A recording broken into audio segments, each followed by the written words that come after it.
In this Elden Ring video, I'll be running through a handful of perfume bottle-based builds that I think work really well as of the current game patch. Just a little forewarning, I am no expert player at Elden Ring, just someone super interested in making functioning builds with what are oftentimes the more marginalized items in the game. So with that being said, let's get into it. First up, I want to preface the use of perfume bottles by outlining the sheer versatility this weapon type provides. At its element, perfume bottles are virtually weightless weapons, clocking in at one weight across the board. Naturally, you may find yourself inclined to running numerous bottles at one time. And this is, I think, a design feature on the part of FromSoft, as two perfume bottles can be utilized from an offhand attack to create a mixed perfume miasma that applies both bottles' effects. Due to this, I recommend any perfume build runs 3 or 4 bottles at a time, 2 in either hand. We'll get into the nitty-gritties of that real soon, but because of this, we're going to see some great variability in build options. Essentially, you'll want to run the Flame Spark bottle as your main weapon, as this is the most consistent and damage-oriented perfume bottle. Combining this with Lightning, Frost, or Poison bottles in either hand, or substituting the Flame Spark with one of these therein, allows you to create an all-situations attack pattern that is equal parts flexible and adaptable. However, as this sort of broad access build, you'll be wanting to make some rather conscious choices in terms of talismans. Let's go through the basics of the build as well as the many moderations and options you have as a result. As discussed earlier, all builds will employ about 4 perfume bottles to kind of maximize the value you get out of them. Additionally, all builds will employ the Perfumer's Talisman and the Fire Scorpion Talisman. These 2 talismans will be our no-brainer talismans.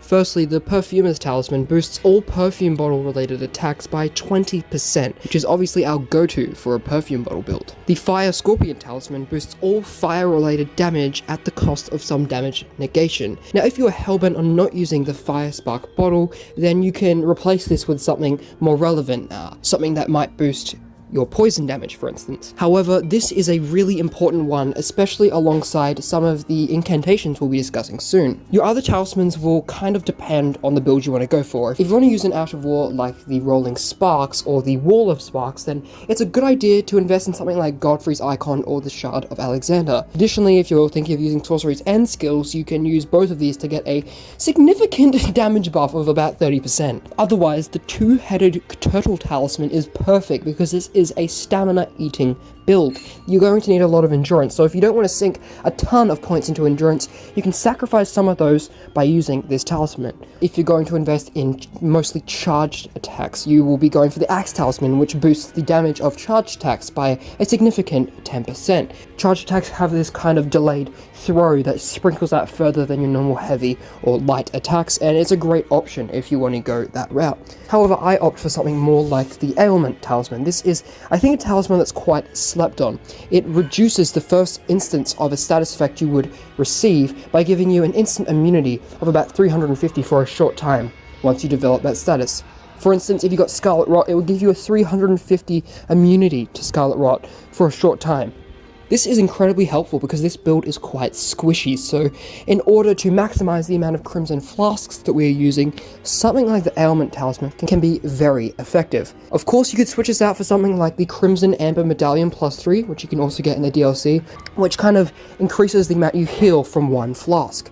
Now this build, as I mentioned, is quite adaptable, so if you know you're going into a boss fight, you might want to adjust your talismans accordingly, but for a more open deck approach, you could use something like the Crusade Insignia, which increases your damage after killing an enemy.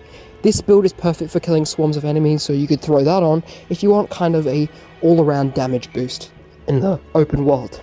Something I want to go for, but I'm not sure I'll be able to do this playthrough, as I've kind of sided with Arnspark the entire time and completed his questline, so I've kind of missed the chance to invade him as part of later's questline. You could use the Retaliatory Crossed Tree Talisman, which gives about a 17% damage boost every time you perform an attack after dodging or rolling, which is very significant. You'll see in my gameplay, not just because I'm shit and have the tendency to doom dodge. There's a great deal of tactic in doing those dodge rolls, especially when you are such a squishy build. You want to be avoiding attacks as much as possible. You can't really tank any, so this really helps with those late throws on the perfume. The Dragon Crest Great Shield is also a godsend. in the lower vigor versions of this build, providing a palpable 20% physical damage negation. Other talismans like the Kindred of Rot's Exaltation are also good choices if you want to maximize your poison damage in this build. Now, we will also be throwing in the Golden Order seal or another weightless seal in our left or right hand, whichever suits you best, and memorizing Golden Vow and Flame Grant Me Strength. Now, I know that these are very across-the-board incantations that can be used in almost every build, but it's for that exact reason that these are so helpful. Flame Grant Me Strength is especially exceptional in this build because we will be dealing a lot of fire damage, so that 100% boost to fire damage is going to go a long way. Of course, we're not doing any outright physical damage here, but nevertheless, Flame Grant Me Strength is a great option alongside Golden Vow. In terms of your Flask of Wondrous Physic, you're going to want the Stamina Regen Crystal tier alongside the Fire Damage Boost one. You could opt for something like the Opaline tier, which gives you that Bubble Shield, although you're going to find that this is a stamina-hungry build, as I said, so that and the fire damage will pair lovely. Maybe experiment yourself. You could go for something like the Poise-breaking one, if you feel like you could hit some criticals, because we will be running a dagger on our offhand that scales nicely with our stats, something like the Black Knife Blade. In terms of flasks, you're going to want to allocate most of your flasks, about 10 to 12 on average, to your Crimson. You're just going to need that healing quite often as you're quite squishy. Of course, you're going to need to opt for about 45 plus points in vigor. I don't really like the idea of stacking 60 plus points into vigor when you can try and learn boss patterns instead of just stacking heaps of points in vigor, which could be going to something like dex to increase your damage. But if you want, you could opt for something like a 60 vigor and therein reduce your amount of Crimson Flasks. This is an especially good option if you want to run sorceries, as I said, which you don't really want to in this build because the only item that will be scaling with Arcane is the Poison, which I myself do not have access to, as I've already progressed Thorier's Crestline to the point where he's asleep and I'm at the end of the game, so I can't get it. Just to reiterate, this build is quite versatile and adaptable. You can change it how you want, so those armaments can be flicked around in whatever order you want to create a nice miasma, or the talismans can be switched around in any specific order according to your needs. In terms of stats, you'll want to allocate the following: 45 to 60 vigor, 10 to 40 mind, 25 to 40 endurance, 13 to 20 strength, 70 to 80 dexterity, 13 intelligence, 25 faith, and 18 arcane. The mind will depend on, of course, if you're using skills and sorceries. The endurance will depend on how much stamina recovery you have, but the main damage here will hinge on dexterity. You'll need a little bit of intelligence and arcane in order to use 2 of the 4 vials, that being the frost and poison vials. Granted that we're not considering the frenzy flame bottle in here because it's not really good in a PvE situation. And that concludes our build guide.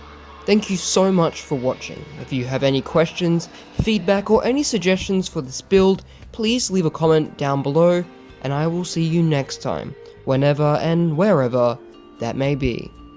Cheers.